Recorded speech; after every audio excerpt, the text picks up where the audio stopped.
Hello ನಮಸ್ಕಾರ ಎಲ್ಲರಿಗೂ, welcome to my channel. ನಾನಿವತ್ತು ತುಂಬ ಟೇಸ್ಟಿಯಾಗಿರೋ ಒಂದು ಮೀನು ಸಾಂಬಾರು ರೆಸಿಪಿನ ಮಾಡ್ತಾಯಿದ್ದೀನಿ. ಒಬ್ಬೊಬ್ಬರು ಒಂದೊಂದು ಥರ ಮಾಡ್ತಾರೆ. ಇದು ನಮ್ಮ ಮನೇಲಿ ಮಾಡೋವಂಥ ಮೀನು ಸಾಂಬಾರು ತುಂಬ ಚೆನ್ನಾಗಿರುತ್ತೆ. ಬೇರೆ ಬೇರೆ ಥರ ಟ್ರೈ ಮಾಡೋರು ಒಂದ್ಸಲಿ ನನ್ನ ವೀಡಿಯೋ ನೋಡಿದ್ರೆ ಈ ಥರನೂ ಟ್ರೈ ಮಾಡಿ, ತುಂಬ ಚೆನ್ನಾಗಿರುತ್ತೆ. ಒಂದೇ ಥರ ಟೇಸ್ಟ್ಗಿಂತ ಡಿಫ್ರೆಂಟಾಗಿ ಮಾಡ್ಕೊಂಡು ತಿಂದರೆ ಚೆನ್ನಾಗಿರುತ್ತೆ. ಇದಕ್ಕೆ ನಾನಿಲ್ಲಿ ಒಂದು ಅರ್ಧ ಕಪ್ಪಷ್ಟು ತೆಂಗಿನಕಾಯಿ ತೊಗೊಂಡಿದ್ದೀನಿ. ನಾನು ಕಡಿಮೆ ಕ್ವಾಂಟಿಟಿ ಮಾಡ್ತಾ ಇರೋದ್ರಿಂದ ಕಮ್ಮಿ ತೊಗೊಂಡಿದ್ದೀನಿ. ಒಂದೆರಡು ಮೀಡಿಯಮ್ ಸೈಜ್ ಈರುಳ್ಳಿ ತೊಗೊಂಡಿದ್ದೀನಿ, ಒಂದೆರಡು ಟೊಮೊಟೊ ತೊಗೊಂಡಿದ್ದೀನಿ. ಹುಳಿ ಟೊಮೊಟೊ, ಅದು ಜಾಮೂನ್ ಟೊಮೊಟೊ ಆದರೆ ಇನ್ನೂ ಸ್ವಲ್ಪ ಜಾಸ್ತಿ ಹಾಕ್ಕೊಳ್ಳಿ. ಬೆಳ್ಳುಳ್ಳಿ ತೊಗೊಂಡಿದ್ದೀನಿ, ಒಂದೂವರೆ ಗೆಡ್ಡೆ ಅಷ್ಟಿದೆ ಅಷ್ಟೇ. ಶುಂಠಿ ಒಂದು 2-3 ಪೀಸಷ್ಟು ತೊಗೊಂಡಿದ್ದೀನಿ. ಅದಕ್ಕಿಲ್ಲಿ ನಾನು 1 ಇಂಚು 1.5 ಇಂಚಷ್ಟು ಚಕ್ಕೆ ತೊಗೊಂಡಿದ್ದೀನಿ, ಮತ್ತು ಒಂದು 4 ಲವಂಗ ತೊಗೊಂಡಿದ್ದೀನಿ. ಆಮೇಲೆ ಸ್ವಲ್ಪ ಕೊತ್ತಂಬರಿ ಸೊಪ್ಪು ಕೂಡ ಹಾಕ್ಕೊಂಡು ಸ್ವಲ್ಪ ಚಿಲ್ಲಿ ಪೌಡ್ರ್ ಹಾಕ್ಕೋಬೇಕು, ನಿಮ್ಮ ಖಾರಕ್ಕೆ ಎಷ್ಟು ಬೇಕಷ್ಟು.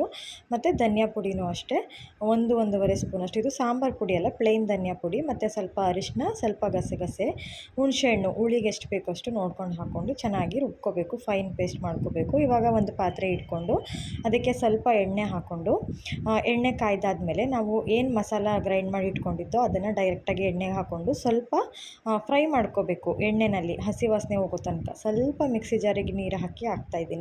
ಇವಾಗ ಈ ಮಸಾಲಾನ ನೀರೇನು ಹಾಕ್ದಿರಾಗೆ ಸ್ವಲ್ಪ ಹಾಗೇ ಕೈ ಆಡ್ತಾ ಇರಬೇಕು, ಹಸಿ ವಾಸನೆ ಎಲ್ಲ ಹೋಗಬೇಕು. ಅಂದರೆ ನಾವು ಯಾವ ಮಸಾಲನೂ ಕೂಡ ಫ್ರೈ ಮಾಡಿಲ್ಲ, ಎಲ್ಲ ರಾ ಹಸಿದೇ ಹಾಕಿರೋದ್ರಿಂದ ಚೆನ್ನಾಗಿ ಹಸಿ ವಾಸನೆ ಹೋಗೋವರೆಗೂ ಫ್ರೈ ಮಾಡಿ. ಇವಾಗ ನಮಗೆ ಯಾವ ಕನ್ಸಿಸ್ಟೆನ್ಸಿಗೆ ಬೇಕೋ ಆ ಕನ್ಸಿಸ್ಟೆನ್ಸಿಗೆ ನೀರು ಹಾಕ್ಕೋಬೋದು. ನಾನು ತುಂಬ ತೆಳ್ಳಗೆ ಮಾಡ್ತಾಯಿಲ್ಲ, ಸ್ವಲ್ಪ ಮೀಡಿಯಮಾಗಿ ಗಟ್ಟಿಗೆ ಮಾಡ್ಕೊತಾ ಇದ್ದೀನಿ. ಇವಾಗ ಇದಕ್ಕೆ ರುಚಿಗೆ ಎಷ್ಟು ಬೇಕಷ್ಟು ಉಪ್ಪು ಹಾಕಿ ಲಿಡ್ ಕ್ಲೋಸ್ ಮಾಡಿಕೊಂಡು ಕುದಿಯೋಕ್ಕೆ ಬಿಡೋಣ. ನಾನಿಲ್ಲಿ ಒಂದು ಅರ್ಧ ಕೆಜಿಯಷ್ಟು ಮೀನು ತೊಗೊಂಡಿದ್ದೀನಿ. ಅರಿಶಿನ ಉಪ್ಪು ಹಾಕಿ ಮ್ಯಾರಿನೇಟ್ ಮಾಡಿ ಇಟ್ಕೊಂಡಿದ್ದೀನಿ. ಇವಾಗ ನೋಡ್ತಾ ಇರ್ಬೋದು ಸಾಂಬಾರು ಚೆನ್ನಾಗಿ ಕುದೀತಾ ಇದೆ. ಚೆನ್ನಾಗಿ ಎಲ್ಲ ಕುದ್ದಾದಮೇಲೆ ನಾವು ಮೀಡಿಯಮ್ ಫ್ಲೇಮಲ್ಲಿ ಇಟ್ಕೊಂಡು ಫಿಶ್ನ ಹಾಕ್ಕೋಬೇಕು. ಇವಾಗ ನಾನು ಮೀಡಿಯಮ್ ಫ್ಲೇಮಲ್ಲಿ ಇಟ್ಕೊಂಡು ಎಲ್ಲ ಫಿಶನ್ನು ಹಾಕ್ತಾಯಿದ್ದೀನಿ. ಎಲ್ಲ ಫಿಶನ್ನು ಹಾಕಾದ್ಮೇಲೆ ಲಿಡ್ ಕ್ಲೋಸ್ ಮಾಡಿ ಮೀಡಿಯಮ್ ಫ್ಲೇಮಲ್ಲೇ ಒಂದು 4-5 ನಿಮಿಷ ಅಷ್ಟೇ ಸಾಕು, ಬೇಗ ಬೆಂದುಬಿಡುತ್ತೆ. ಅಷ್ಟು ಹಾಕಿ ಬೇಯಿಸಬೇಕು. ಇವಾಗ ನಾನು ಲಾಸ್ಟಲ್ಲಿ ಕೊತ್ತಂಬರಿ ಸೊಪ್ಪನ್ನ ಹಾಕ್ತಾಯಿದ್ದೀನಿ.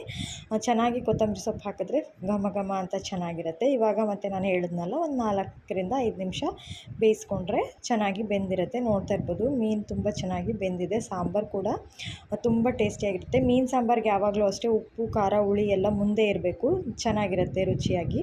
ಗಟ್ಟಿಗೆ ತೆಳ್ಳಗೆ ಅನ್ನೋದು ಅದು ನಿಮ್ಮ ಇಷ್ಟಕ್ಕೆ ಬಿಟ್ಟಿತ್ತು, ಆದರೆ ಸ್ವಲ್ಪ ಗಟ್ಟಿಗೆ ಮಾಡಿದ್ದೀನಿ ನಾನು, ತುಂಬ ಚೆನ್ನಾಗಿತ್ತು. ಯಾರ್ಯಾರೆಲ್ಲ ನನ್ನ ವೀಡಿಯೋ ನೋಡಿದ್ರಿ ಒಂದ್ಸಲಿ ಟ್ರೈ ಮಾಡಿ ಅಂತ ಹೇಳ್ತಾ ನನ್ನ ವೀಡಿಯೋನ ಮುಗಿಸ್ತಾ ಇದ್ದೀನಿ. Thank you.